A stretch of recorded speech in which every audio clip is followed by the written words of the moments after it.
Hi everyone, it's Danielle. I'm going to talk to you a bit today about self-care, which I know is not a new topic for people, but we're going to think a bit about the nitty-gritty of self-care.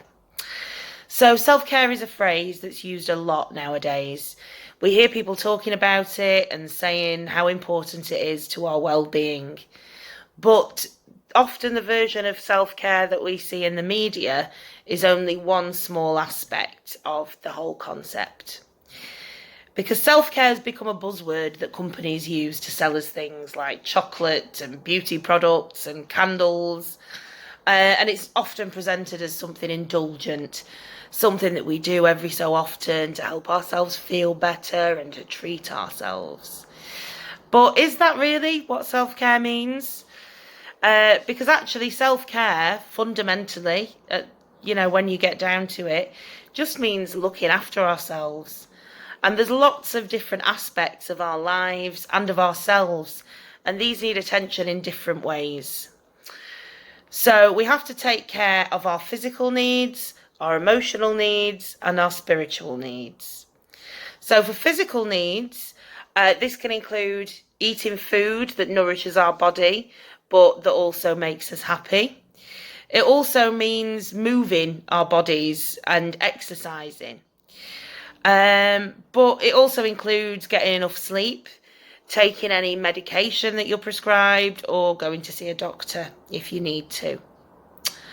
As for emotional needs, we can meet these by spending time with people who make us feel good and who we feel we can be ourselves with. But it could also mean saying no to things if it's something that won't be good for us, or if it's someone who makes us feel bad. And then spiritual needs. This means doing things that we find fulfilling, inspiring, and that give our lives meaning. So this can include finding activities that we can lose ourselves in. So it might be drawing, singing, cooking, doing sport, reading, or if you're like Ashley, doing origami, which was brilliant, by the way. And then other ways that we help our spiritual needs are by giving to other people and helping them. So what does self-care actually look like?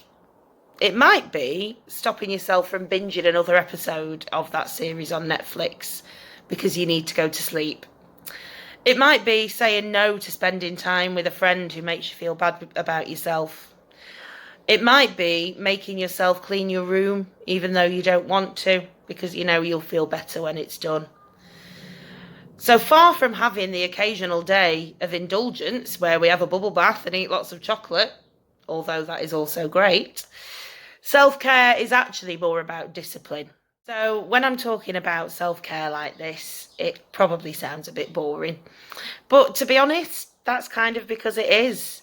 Because self-care isn't like a glamorous thing that we do every so often and that costs money. It's something that we need to practice every day. And the more we do it, the easier it becomes. Because when we get into a routine, we don't even need to think about doing these things because it's become second nature. But getting to that point can be really difficult. And that's the advice that I want to give today. So I'm going to put some posts on the grid with ideas of ways that you can help yourself to get into these routines. And also, if anyone's got any ideas of their own, I'd love to hear them. I am in training today, so I may not be able to respond that quickly to any messages.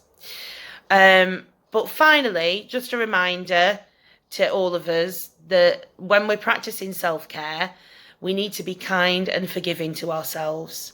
Because even though it is about discipline, that doesn't mean that we need to punish ourselves if we get it wrong. What we need to do is to celebrate every victory, no matter how small. And on the days where we get it wrong, we just make a commitment to try again tomorrow. That's all that we can do. So we'll all make mistakes along our self-care journeys, but every positive step, no matter how small, will add up and make it easier to take that positive step again tomorrow. So thanks everyone, and I'll see you later on the grid.